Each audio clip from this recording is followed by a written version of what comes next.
not how you do it. So to grow the jobs like you have, your business that you have now, that many of you may own, we do away with this job-killing legislation that is creating this uncertainty, but we also find ways that we can put money back into your hands outside of that. I have had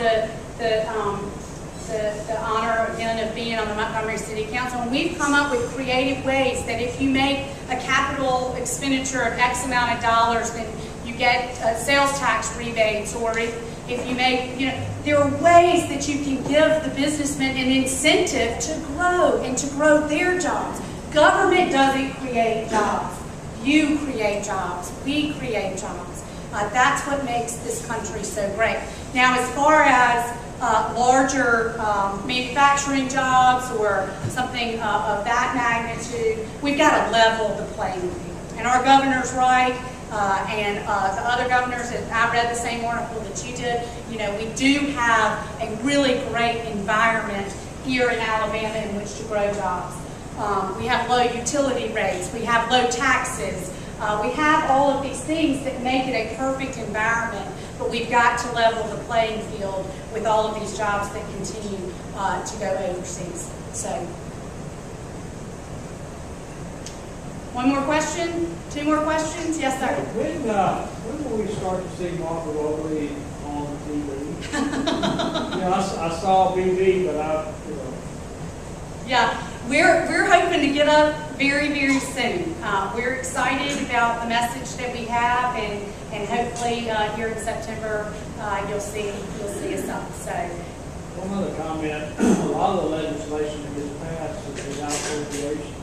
That puts stress on the state from the standpoint of how do I finance, how do I pay for it, and that rolls down unfunded mandates, right? To the cities, and so just a comment, I would think that no legislation should be passed without an appropriation and have the money available at the government level before it even hits the states or the cities. Yeah, I was having a conversation with somebody the other day about our, gubernatorial race and what that governor has in store for them in the next couple of budget cycles. And you want to talk about a tough job, that's certainly going to be the toughest job in this state, because not only what the federal government is doing to us affects our businesses and our homes, it's affecting our states too. This health care bill cuts the Medicaid match to the extent that alone will put Alabama in the red. That alone. Forget education, forget all the stimulus dollars that have gone to fund administrative salaries and teacher salaries. When that all goes away, that's one problem. But then we also have the issue of Medicaid and the lack of the federal match being at the same level, which is cut out of the health care bill. That is going to put a tremendous strain on this state, and our soon-to-be state legislators and our governor are going to have a lot on their plate because of decisions made in Washington. And I think sometimes we do. We leave that piece of the puzzle out, thinking that these unfunded mandates, whether it is the U.S. Department of Education or it's some of this other legislation, is truly, truly putting a strain. We've turned our Constitution on its head.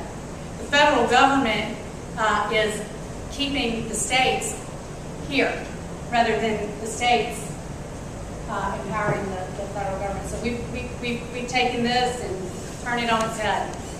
Again, I think that's about electing strong leadership that understands what our Constitution says, what the intention of what America looked like was to be, so we can get back to our roots, our conservative roots, and looking toward our founding fathers to make sure that we're doing and making decisions that make sense. And I think that with a little dose of common sense, and there's hope. I do not want to leave a black cloud over Roy's Deli. I want to tell you, and I'm going to leave you with this thought, and if I've left anything out, or if you'd like to contact me and ask me a question, I'm happy to do so. We have a tremendous opportunity on November the 2nd. We can send Washington a message. We have had enough. We don't want the door slammed in our face anymore. This is our right. This is our right that we get to exercise to go and make that vote and send a very clear message to Ms. Pelosi and all of her supporters that we've had enough and we want to get our country back on track. So there's hope, a different kind of hope, but there is hope, and we can get this country back on track. Thank y'all so much.